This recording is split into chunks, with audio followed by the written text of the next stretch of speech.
Mom, I can't go to the same college as my brother, Morticia exclaimed from the kitchen. Too late. You're already admitted. Besides, having your brother with you gives me peace of mind, her mother, Ava, replied calmly from the living room.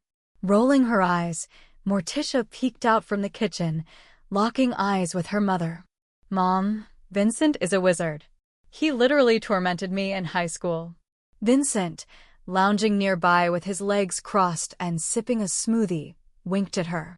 Morticia felt the urge to gouge his eyes out. College is full of all kinds of people, Morty, and that scares me. I've been there, it's a whole new world. A sweet, innocent soul like you need someone to guide you. Your brother's in his 3rd year. He'll help you, her mother said, her tone final. Morticia knew there was no changing her mind.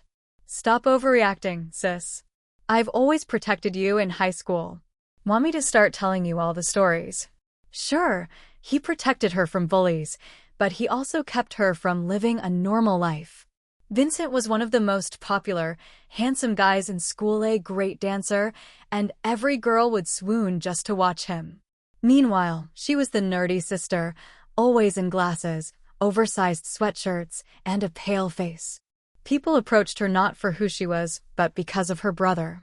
She remembered her first relationship in high school.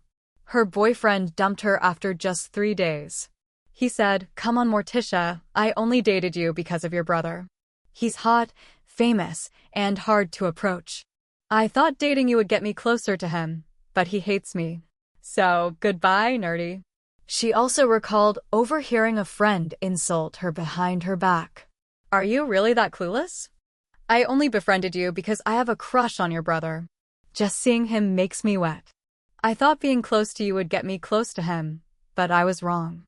He doesn't even notice me." Morticia was just a shadow, insignificant next to him. People even questioned if they were really siblings because they seemed so different. The only person who truly loved her for who she was her best friend, who came from India, and though her family wasn't wealthy, she earned a scholarship to their high school. They had planned to go to the same college, but Morticia knew her mother wouldn't agree, especially since the school wasn't up to her standards. Still, Morticia wanted to be with her true friend. Now, that plan was shattered. Ria would be devastated. "When is Klaus coming over?" "I thought you said he was back from his trip," Morticia overheard her mother say. Her heart skipped a beat at the name Klaus.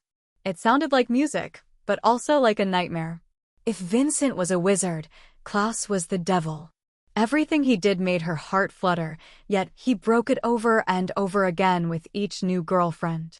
The girls he dumped often took their frustrations out on her, some even threatening to kill her. Stay away from Klaus, she recalled how one of those girls obsessed with Klaus slammed her back to the locker and threatened. Some even secretly bullied her. But it was impossible to avoid Klaus. He was always around, treating her like a little sister, a fact she hated.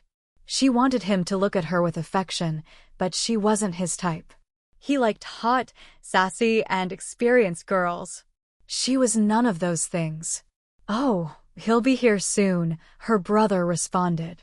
Morticia glanced down at herself.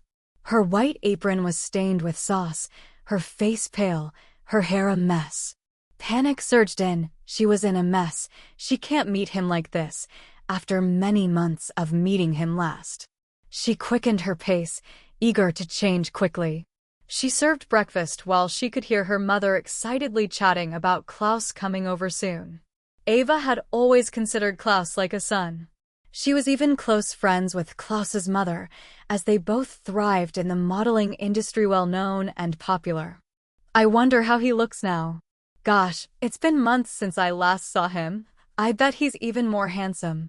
The excitement was clear in Ava's voice as Morticia approached the table. "Stop acting weird, Mom," Morticia said, nearly rolling her eyes before heading back to the kitchen to grab some water.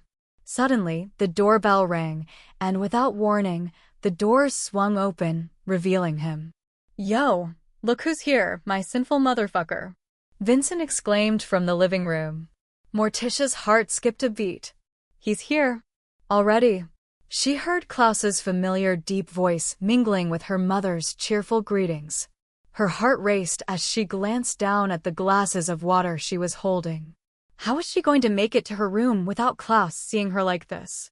"Hey, Morty. Klaus is here," her mother announced, and Morticia bit her lip, feeling overwhelmed. "Morty," her mother said, entering the kitchen with a raised eyebrow. "What are you doing?" "Just getting the water," Morticia shrugged, trying to mask her nervousness.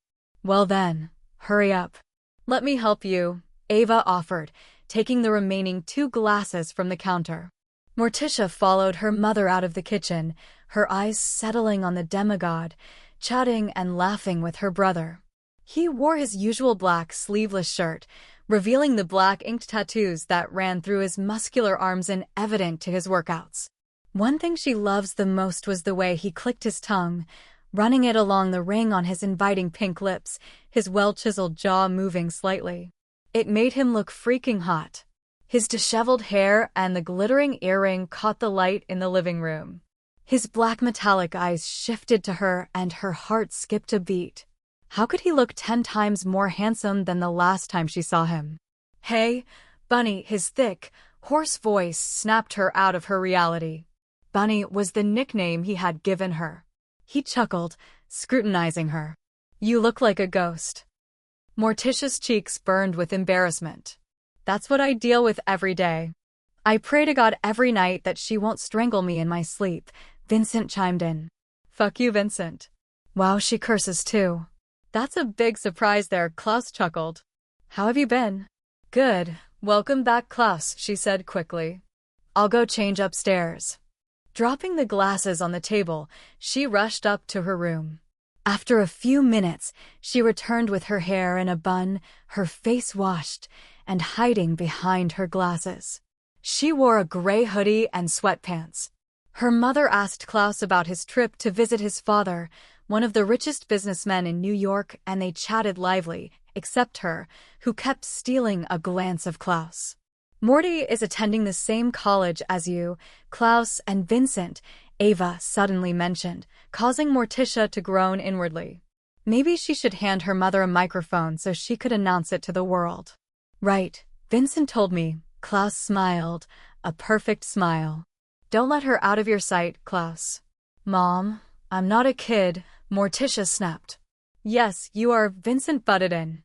"I'm 19. The word teen is still there." "You're a kid, Bunny," Klaus spoke, and they both laughed. "These 2 devils." "Klaus, do you mind spending the night here? Or maybe a few days?" Ava suddenly asked. Morticia choked and her face reddened. Not like Klaus haven't spent the night here before, but his morning look was intensely hot, and she was going to face that. "Sure," he replied, and she bit her lips. Gosh, she was about to have a sleepless night. Please download Novels Ago and search the code in the upper left corner to continue reading.